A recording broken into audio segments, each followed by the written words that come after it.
Hey everybody, like you said, my name is Chandler, and I've been in the Austin area. My family moved here back in 1988, so next month I will have been here 30 years. So just a little, I was born in California, but I claim Texas as my home. And just give a little background about me as an individual. Growing up, I played a lot of sports in high school, decided I wanted to play on the baseball team, and so then I went to try out. The coach saw me play. He decided he did not want me to play baseball, so he cut me right at the first cut, which that did great things for my self-esteem. So I took up the guitar and actually played in a number of bands, a bunch of loud, obnoxious bands. Yeah, woo! Those were the good old days. So the way the universe worked out, actually the bass player that's leading worship with you guys, his twin brother actually played the trumpet in a ska band that I was in high school. And so he remembers me from back in the crazy, crazy long-haired days where I made a bunch of brilliant hair choices. So I'm also a bit of a movie buff. And so in my spare time, I decided to start reviewing movies on YouTube, and I actually got successful. And so I'm in the Austin area. I get invited to press screenings. So I see movies for free before they come out, which is kind of fun. I get to go to these fun events with my wife, kids, and family and everything like that. So just to kind of give you a little bit of idea of who I am. I have been married to my wife for 12 years. She's a graduate of UMHB, so that's kind of fun, being in near Belton. So fun times. So we have three kids, as you can see in the picture. One of them, the itty-bitty one in the middle, is only 3.5 weeks old. She's right there in the back of the room, actually, with my wife. Oh, there's my wife. If I'm telling a story, if you're wondering if it's true or not, and if I'm exaggerating, just find her. She'll like nod or she'll shake her head, and you can confirm the reality of anything that I'm saying at any particular moment. But so, yeah, this is our family. The oldest is our son, Liam, and he is, I'll just phrase, he is a stereotypical little boy. He's into Star Wars, Minecraft, video games. Yeah. And so a couple months ago, I took him to Bell County Comic Con. So I don't know, was anyone happen to be at Bell County Comic Con a couple months ago? So I was there, and maybe we were there at the same time. He went as a clone trooper. And being that I'm not in any of the pictures, apparently I went as his photographer. So that's my son. He's a ton of fun, and we'll have lots of stories about how dangerous he is. Next up, we've got my daughter, Chloe, and she equally is a stereotypical girl.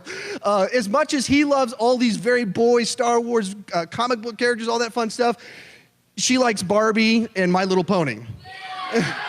And just this week, she's literally talking to my wife and she goes, you know, I love purses. I have so many purses. I don't even know how many purses I have. And she's only 4 years old. And I assure you, I didn't teach her any of this. I don't know how to raise a girl. So I'm like always trying to teach her to fight and stuff. Like when you make a fist, make sure your thumb's on the outside. If you tuck it in like that, you'll break your thumb. So she just picked all this up on her own. And then last week, we've got little Karis. The new one, it's the one in front is Karis, not the one in back. And she's so sweet. She sleeps through the night pretty well, at least as far as I know. We're kind of doing the natural method. There's not a lot I can do to help. And so she's sweet. She doesn't cry too much. A great baby, super gross. Yeah, all babies naturally are gross because it's true. All they do is sleep, eat, poop. That's literally all they do. But somehow, she's a little bit grosser than our previous kids. I don't want to go into that too soon because I just met you, but I assure you, she, sometimes when you're changing diapers, they're not done yet. And she's done that more in the last 3 weeks than the previous two did in the entire time they were in diapers. So like, in 3 weeks, she made up for 5 years of diaperhood for the other kids. So that's a little bit about my family, kind of dive into it. The thing is, when you have kids, it changes the way you think. Like, I never got anxious about anything. I never got nervous because I didn't care whatever happened to me. That stuff's going to happen to me. But when you have kids, you're nervous because you're responsible for them. And you're like, wow, they do really dumb stuff. And so I started getting anxious about stuff. So even earlier this week, I was in our living room working on my computer, probably writing this talk actually. My wife was feeding the baby, and the kids asked me, hey, can we have some apples? Sure, that's safe. Go get apples. You can go get them yourself. Now, I didn't stop to think about this. When they want an apple, they want it cut into little squares with a knife. So yeah, go get an apple, go for it. I'm writing.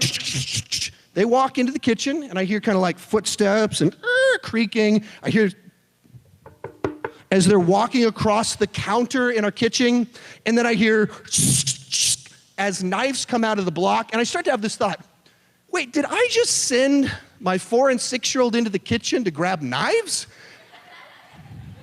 Then I hear,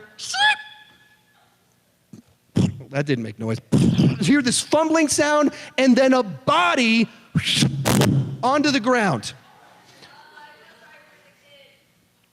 And that's the story of how we went from 3 kids back down to 2. It's been a tough week for us. Now, all right, so there's a pause, and then I hear, ah, and she starts crying. So I put my laptop down, run into the kitchen. I'm expecting to see my daughter impaled, pool of blood, any number of things. I run into the kitchen, and instead what I see is my daughter on top of my son, MMA style, ground and pounding him. Like, what just happened? And what turns out what happened was she went to grab her knife, and she kind of had put it down, so it wasn't too dangerous. She went to step off of the counter into the chair she used to stand up, falls off because the chair had moved. He'd moved the chair, so she just falls down. But we were doing the laundry, and so there's a pile of clothes there. So she falls down onto a pile of clothes. But in the most big brother moment in history, her brother sees her fall. And instead of being like, oh, are you okay, little sister? He goes, and starts laughing at her. So she's embarrassed. She stands up and attacks him. And all this happened in the span of like the 2 seconds it took me to run into the kitchen. So it's this amazing little moment where kids, they make you so anxious. And even as I told that story, as soon as I said they went into the kitchen to grab knives, some of you just went, oh, that's not good. You knew, ooh, kids, knives, 4-year-olds, this is gonna go bad. And the reason you know that, as we kind of transition into what this weekend is all about, is that we know trials happen. We know bad things happen. Like you watch the news, actually you guys don't watch the news. Sometimes you check on your computer, Twitter, you hear stories about all of the things that happen in this world. And sometimes it's really heavy. Sometimes it's funny stuff. And other times you hear stories about tragedy, about car crashes. More recently, about school shootings. We know horrible things happen in the world. So even as I start to tell a story about my kids, you can start to imagine all of the bad things that could potentially happen at the end of the story. And what we're talking about today as we dive into trials is this question: why is it that some people, when they face trials, when life gets hard, when tragedy happens, it crushes them? And there's other people, when tragedy happens, when trials happen, suddenly they grow in their grace, their love, their compassion for others. What makes the difference between the person that is crushed by tragedy and the person that just explodes from it? There was a story that happened back in the year 2006 where a psycho went into a schoolhouse in an Amish town, took this school of little girls hostage, and just started shooting them. 5 of them died, and then he killed himself. And of all the ways that community could have responded in this Amish village, what they did is they decided to rally together, and they sent a group of their people the same day that their children had died, the same day that their friends, their families, children had been killed in the most horrific way possible, and they sent some of their people to the parents' home of the shooter to love and care for the shooter's parents. So they went, this is the worst day in that person's life. We've got to go and help them. Their response to the absolute worst moment that could happen to them was to send someone to love someone that you would think that they'd want to distance themselves from. Why is that? What is the difference between the way I would probably respond, you would probably respond when that type of horrific thing happens, and the way they responded? What did they know that I don't know? Kind of reminds me of a story to get a little bit more lighted, because that was pretty heavy. About 10 years ago, this guy knocks on my door. I open the door, and he's standing there. He goes, "Hey, you want some magic cleaner?" Magic cleaner, is it really magic cleaner? He goes, "Absolutely, this stuff is amazing. Follow me to your driveway." So we walk over to my driveway, and he goes, "See that dirty spot right there? That's disgusting. Watch this. Spray it, scrub it, wait." And I wait, and I watch as it becomes perfectly clean. This little spot on my driveway suddenly becomes perfectly clean. He goes, "Do you guys have a shower?" And I was like, "We actually do have a shower. I bathe from time to time." He goes, "Take me into your shower." He goes, "Sure, stranger, let's go into my bathroom with your bottle of chemicals." So we walk into my bathroom, and he goes, in my shower, and he goes, "Gotta wait, rub it, wait." And all the soap scum just disappears, and it's like it's brand new, sparkling. That'll stay clean for 2 weeks. That's how powerful this stuff is. "Do you have a dog?" He goes, I do have a dog." So we go to my dog. He goes, "You know those eye booger things?" Like, "Yeah, those are so gross." He goes, "Watch this. It gets rid of the eye boogers." He goes, shoots the dog in the eyes, rubs it. It pauses for a second. They just disappear off of his eyes. The dog's eyes start to sparkle. The dog gives me a thumbs up. That's ridiculous. That part was made up because dogs, they don't have opposable thumbs. But so he goes, "That's how good this stuff is." And he goes, "Are you guys thinking about having kids?" Because we didn't have kids at the time. He goes, "Yeah, I'm thinking about having kids." He goes, "Watch this." He unscrews the lid, pulls it out, and he slurps the chemicals off the straw inside of it. He goes, "This stuff is perfectly safe. Your kid could down the whole bottle. They would just think it was lemonade." It's like, that is incredible. What is this stuff? Because I think I would love that, but I don't buy anything from door-to-door salesmen without doing some research. So he leaves, and I do a Google search. Every review of this stuff says it's a scam, it doesn't work. And they run it, the whole thing. They went to the driveway. I let him into my house. We went into the shower. We sprayed the dog in the eyes. He drank it, and I bought it, and it didn't work. So the guy came back and was like, "I don't want it." And I left. I was disappointed. It's like, man, that stuff seemed like it was really cool. And then I had this thought, but what's in the bottle? There's something in the bottle that can do all that stuff. He actually has magic cleaner, but he's selling something else. So I just wondered, what is that he had that I wish that I had? When we think back to our topic at hand, there's something that some people have when it comes to their faith, their understanding of trials and pain. They know something, they have something that I don't have, and I want to figure out what that is, and that's what we're going to dig into today. So if you got a Bible, turn to James 1. I'm going to be putting the verses up on the screen too, if you don't happen to have a Bible on you. But so James is a book written by a guy named, you guys are smart. You guys are really good at this. So James is the half-brother of Jesus. And based off some New Testament stuff, we have reason to believe that during the lifetime of Jesus, he didn't believe Jesus was the Messiah. And you can imagine if your brother came home and he went, "I'm God," you'd probably be a little bit skeptical. And then James, when he saw the resurrected Christ, was transformed and became one of the people that established the church from the very beginning. And he writes the book of James, and it is one of the most practical books in the Bible, tackling real life stuff. And he digs into this subject of trials, and he's got a lot to say about trials. This is what he says, and he starts off with some stuff it's pretty weird. He says this, "Count it all joy, my brothers, when you meet trials of various kinds." So he's going to say, in this one little sentence, says 3 things that are probably not the most encouraging. So the first one he says is, the appropriate response to trials is joy. So when the worst stuff happens, you should be happy about it. That's not my normal response when bad news happens. Try this one. Next time you fail a test and you bomb, go home that night. You go, "Mom, I've got great news." "What is it? What is it?" And this big grin forms on her. You can see the pride. She starts to glow a little bit, like she hasn't been this happy in so long. And you go, I failed the test. I got a 32 on it. It's the worst I've ever done. Praise Jesus. See how that goes for you. But that's kind of what James tells you to do. When trials happen, when the worst stuff happens, rejoice. And he continues on.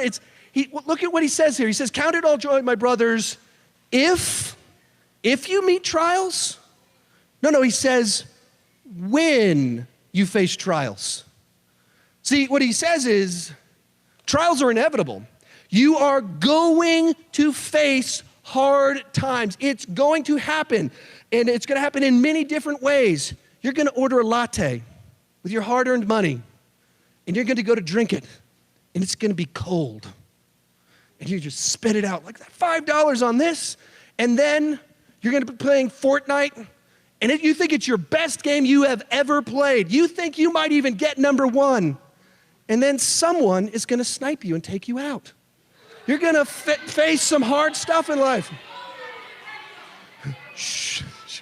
You're going to be thinking you're in the best relationship that has ever happened on planet Earth, and then she's going to text you, I want to break up. It's going to happen. You're going to face trials. You're going to have classes that you don't want to take, and you're going to show up the first day of class and look around and go, none of my friends are in this class. I'm going to have to do this awful class all by myself. Like, trials are going to happen. And he continues on. It gets even better. Says, count it all joy, my brothers, when you meet trials of various kinds. And that word meet there, normally we're like, hey, it's nice to meet you. And we shake hands, and we think meet is a good thing. The actual word in the Greek there is to fall into. It's used elsewhere in the New Testament where there's a guy prancing down the road traveling, and then he falls into the midst of robbers who beat him down and steal all his money. Like, that's the context. Or to use a movie reference, Indiana Jones falls into and meets up with some snakes. He's surrounded by a room full of snakes. What he says is, trials, not only are they definitely going to happen, there's going to be a lot of them, and different kinds. You're going to be surrounded. They're going to pile on top of you.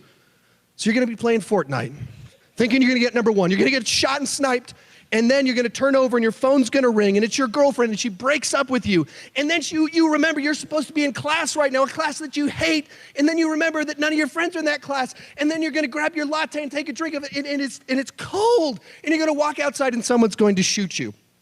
Woo! That's a bad day right there.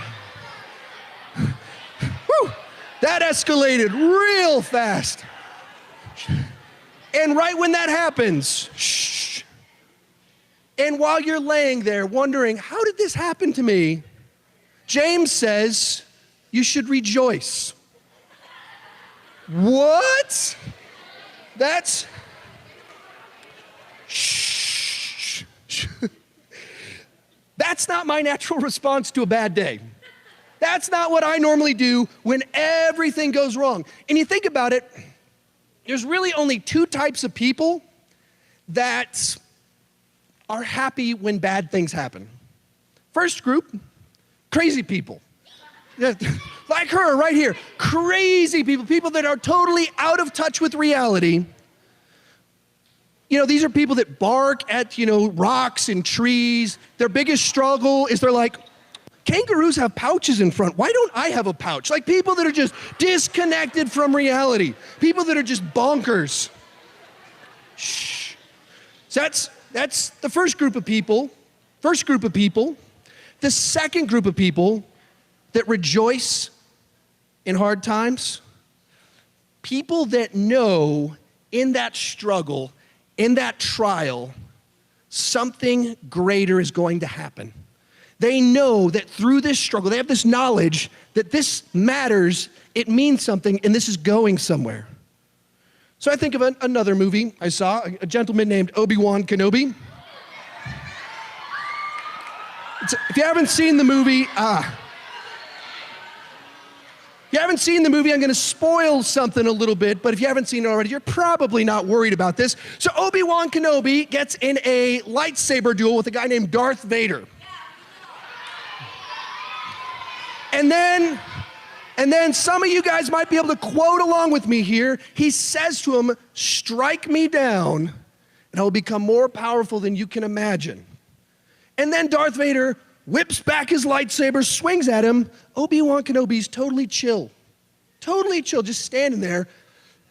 Laser sword slices through him. He disintegrates. He's totally chill about it. I mean, I've never been hit by a laser sword, lightsaber, anything like that. I imagine it hurts. I imagine it doesn't feel very good. But see, he knew something. He knew, I'm gonna turn into a glowing blue guy if this happens.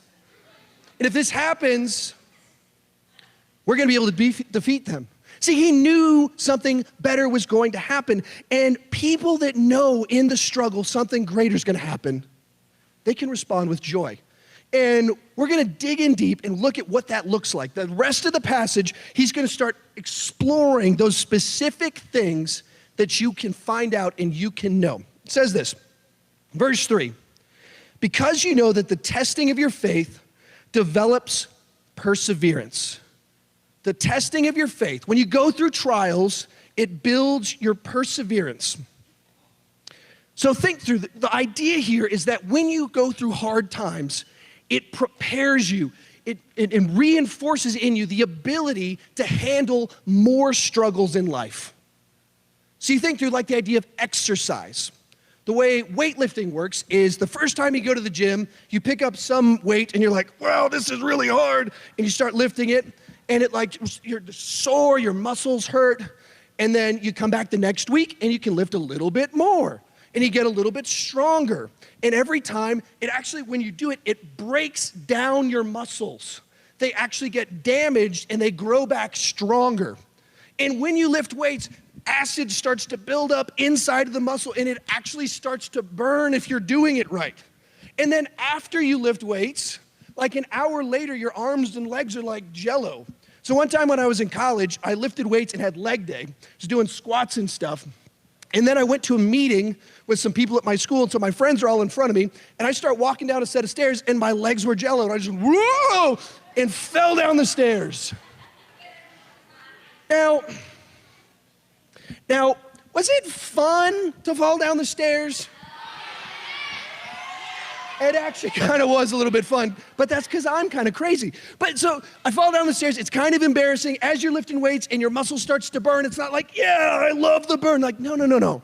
It's not that I love the burn. It's not that I love falling down the stairs.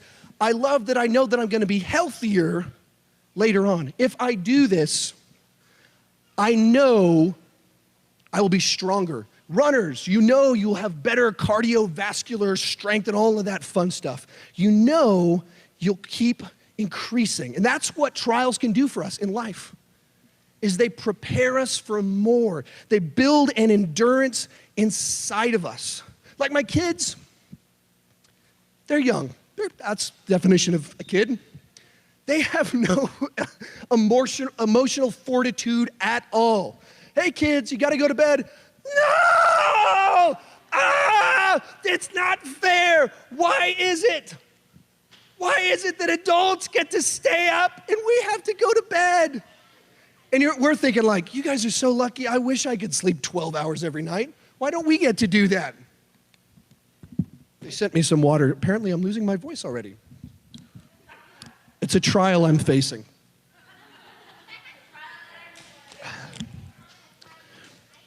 Much better, much better. So it builds strength. So the little things that my kids face right now, prepare them to be like you guys in just a few years. And the trials you guys face right now prepare you to be college students. And what you prepare for in college prepares you to be an adult. It builds strength, endurance. He continues on. Says this, perseverance must finish its work so that you may be mature and complete, not lacking anything. So what he says there is that pain gives us maturity. It helps you to grow up and become a better version of yourself. And you think about it, the people that we know that have gone through the hardest of times and come out on the other side a better person, those are people we look up to. Like, that's inspiring when you see someone do that, when you hear about that. Even our superheroes. This gentleman, Batman. Spider-Man. You think through it. Batman, he's growing, he's a little kid. His parents get gunned down in an alley. And what does Batman do with that? He goes, I'm never gonna let this happen to anyone else. And he grows up, he becomes incredibly strong to fight crime. That's what he does, and so that's inspiring. Spider-Man, Uncle Ben, shot by a robber, and he goes, with great power comes great responsibility, and it changes him. He goes, I must use my power to stop people from doing that. So we hear stories like that, and it's inspiring. It's literally what our superheroes do. And that's what happens to them when trials happen. And a lot of times when I taught this passage in the past, this is where I stopped. And I told a bunch of stories about people that went through hard times and how it prepared them for more hard times. And how people, they kind of grew up because of hard times. And at a certain point in time, I realized, well, that's not a very satisfying answer. The anticipation of pain is not something I normally rejoice about. Like, hey, good news, you're going through pain right now, and it's gonna make you stronger for when you go through more pain tomorrow. Well, that's awesome.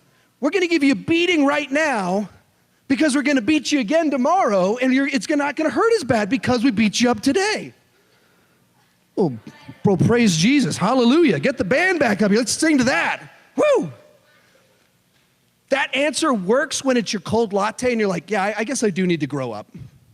But when it comes to some of the pain that you guys are actually going through, for some of you, being here is an escape from the chaos at home.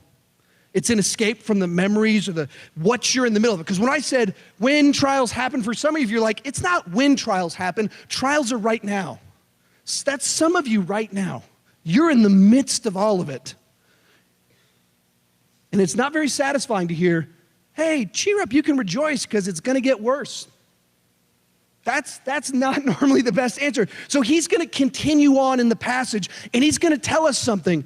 He's gonna dig in deeper and give us the explanation for what's really kind of going on. Because it's true, it builds endurance, it builds maturity, but there's more going on. And he says this in verse 5, if any of you lacks wisdom, he should ask God, who generously gives to all without finding fault, and it will be given to him. So what he says is that pain gives wisdom. In the trials, we start to learn something. In wisdom, what it really means, if you dive into it, it means an understanding of how the world works and the ability to navigate it well. Because we all know someone that, like, they can pass every test, they get the 100 on it, and then you put them out in the world and they're just a moron, like they don't know how a vacuum works and stuff like that. Like, how do you not know how a vacuum works?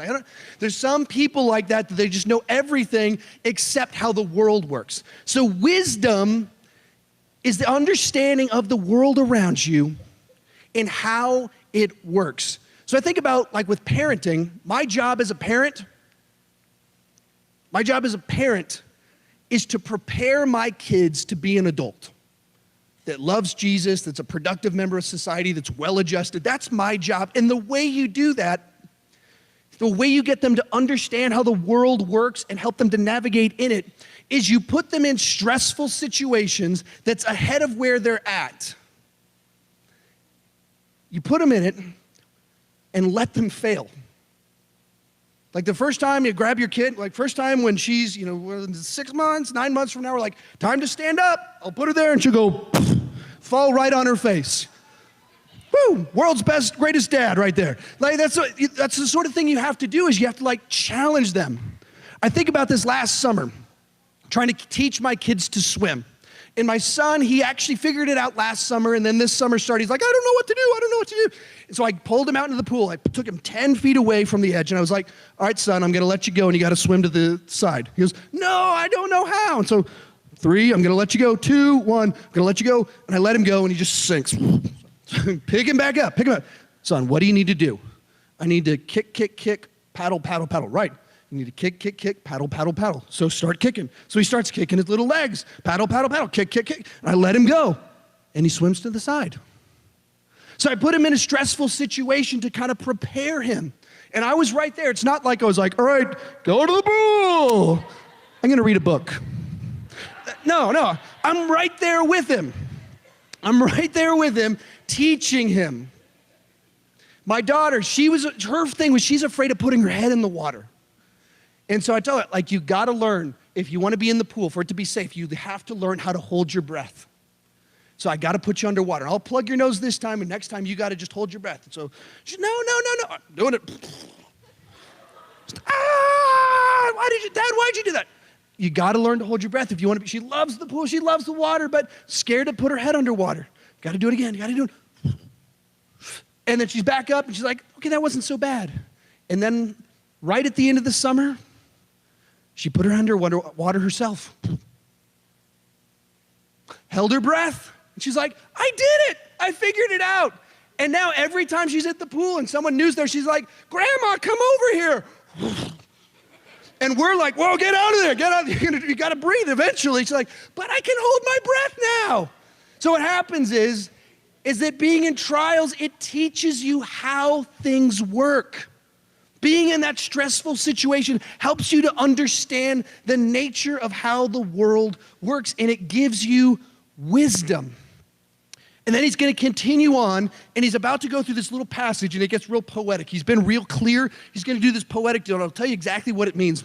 But he's going to tell you the wisdom you gain through trials. He's going to tell you specifically about the way the world navigates and how it matters. And he says, yes, verse 9. Brothers in humble circumstances ought to take pride in his high position. That's what he's saying there. So people that don't have anything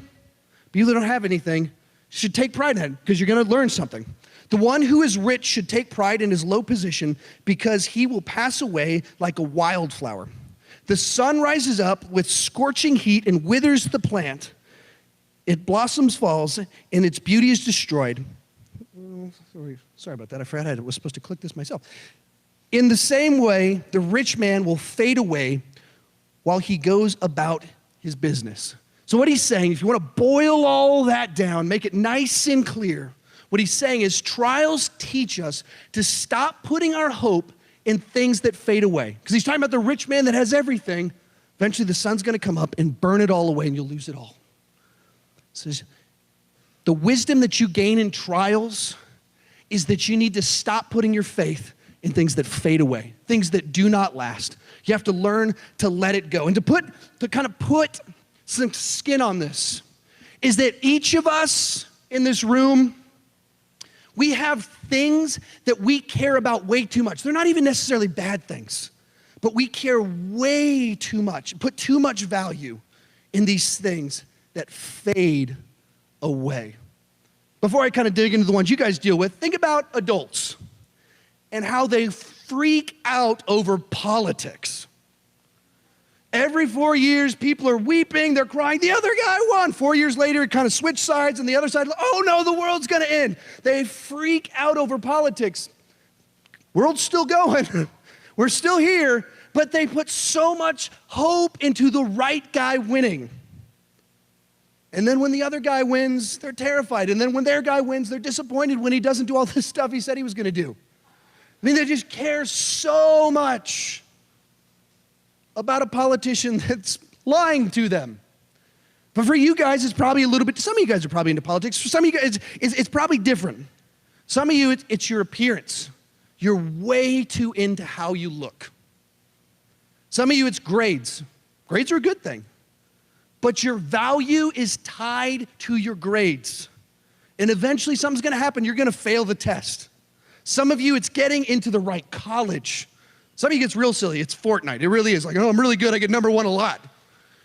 I don't know if that's anyone in this room, though. But so you think they're like these little things that we get so worked up over. You know, on Snapchat, I have a streak.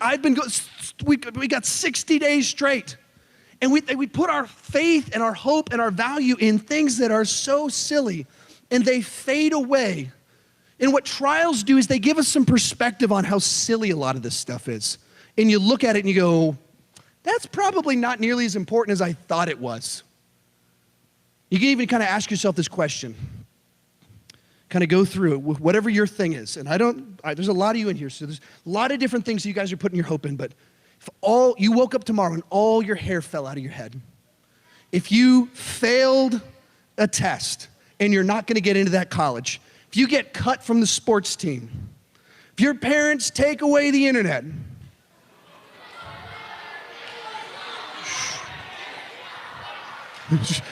if you lose your phone in the pool, it's dead.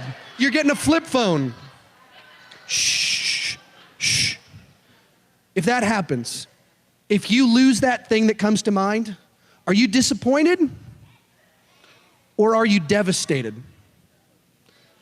See, shh. Some of you have built your world and your value around things that absolutely do not last. And it's gonna hurt when you start to figure that out, and it hits hard. Just even think about, like, kids, they really are like an exaggerated version of us. So we're back to my son and his mini adventures. So we're at CVS, and I used to like always buy him like a $1 thing every time I went to CVS, and just he'd buy like a little car or something like that. And then he'd buy it and he'd play with it on the car ride home, and then he'd throw it in a box and he'd never play with it again. So I figured out, I'm just flushing money down the toilet, and I'm teaching my son every time that we go to the store, I'm gonna buy him something. That's not a good lesson to teach him. So I stopped. And every time we go to CVS, Walgreens now, he's like, Dad, I need to buy something. So I had to sit down with him about 2 weeks ago. I was like, son, you don't want this car. You don't care about this little teddy bear. You don't care about this little junky army man guy. You don't care about any of it. You just want to buy something.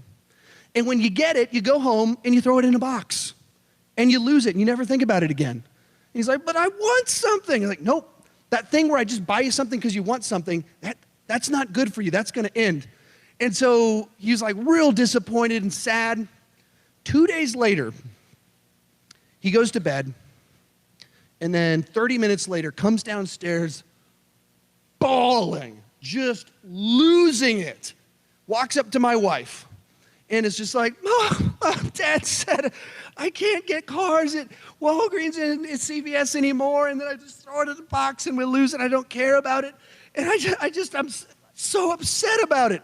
And he's literally crying over getting junk that he forgets about. Devastated. When you look at a little kid, it's funny. But when you take it to whatever that is in your life, maybe it's a boyfriend, a girlfriend, you're like, this is the one, we're gonna make it. Odds are probably not. Would you be disappointed or would you be devastated if they broke up with you? Just think about whatever that thing is for you. What are you clinging to? Just, I've got to have it. What is that in your life? And he closes out, and we're going to end in this area right here. Verse 12. Blessed is the man who perseveres under trial, because when he stood the test, he will receive the crown of life that God has promised to those who love him. See, what he says is, stop clinging to things of this world. Stop clinging to things that'll fade. And look up to the cross. Cling to the cross. See, what happens in trials is it gives you this perspective. You start to realize in those moments, all this stuff I'm worried about, it's going to fade away. All this stuff doesn't really matter. When you're in the midst of the worst, you don't care about little Hot Wheels cars. When you're in the midst of it, you really don't care too much about Fortnite. You don't really care about this stuff. See, in those moments, you can gain a wisdom that what really matters is Christ. What we start to realize when you dig into the gospel and you realize, see, the pain of this world, so much of it comes from our sin, from things that I've done and and I've sinned against you, and you sinned against me, and the pain that our choices make. My daughter falls off the counter onto the ground, and my son, her pain wasn't the floor, her pain was her brother laughing at her. And you think through all that pain in this world, that sin, Christ paid for that on the cross. And if you think about it, no matter how bad things are here, if you're a believer, this is as bad as it gets. Because eternity is glory with Christ. And to tell you just kind of a little bit of a story of my own, my dad made a lot of really bad choices. And if the band wants to kind of come on up. My dad made a lot of really bad choices that eventually led to his death when I was 20 years old. And it kind of came out of nowhere. I mean, he was this real smart, powerful guy. And ended up drinking himself to death when I'm 20 years old. And at that time, I mean, it crushed me. I'm confused. I didn't know where I was going in life. Didn't know what to do. Didn't know what mattered. But at the same time, as I started to, I wasn't thinking about college anymore. I wasn't thinking about my friends. Wasn't too concerned about the bands that I was in. But what I did turn back to was my foundational thing that had always been there, my faith, the people at church, and this knowledge that there's something more out there. And so in that time, that's really when I started to grow spiritually. That's the point in time where, for me, it stopped being about trying to prove things to other people, and I realized Christ plus nothing. If this band thing fails, if I don't go off to college, but if I have Christ, I have everything. And even if I gained everything in this world and I didn't have Christ, I would have nothing. And I certainly wouldn't have chosen for my dad to die when I was 20. But the end result is that it transformed me. And in this weird way, it led to the moment that I'm here. I was not on the path to go off to Bible college and be a pastor at all until my dad died. So in this weird way, I'm even speaking here right now because of potentially the worst thing that ever happened in my life. So as we kind of close out, I want you to stop and think about, what is that thing in your life that you're holding on to that you need to let go of? And after this, we're gonna go and we're gonna have small groups and discussion groups. And I just challenge you to really be vulnerable there. Really be open and honest. Talk through it. Whatever trials you're going through, be willing to share with those people. Whatever it is that you know, maybe you're not going through trials, but you know that you're clinging to stuff. You know you're getting your security from all the wrong places. In those discussion groups, I just challenge you to let that out. Share it. Be open, be vulnerable. So you don't rejoice when your parents get divorced because your parents got divorced. You don't celebrate a relationship breaking up because a relationship broke up. Like, you don't celebrate because a relationship ends. When you go through the worst trials, it's not in that moment, that specific thing that you're rejoicing in. It's that you can learn to let go of turning to popularity. You can learn to let go of caring too much about what other people think about you. Care about your position on the team. You can let go of all of that stuff. And you can figure out a truth. You can realize that in tragedy, if I have nothing, but I have Christ, I still have everything. And in that, you can rejoice. Let's pray.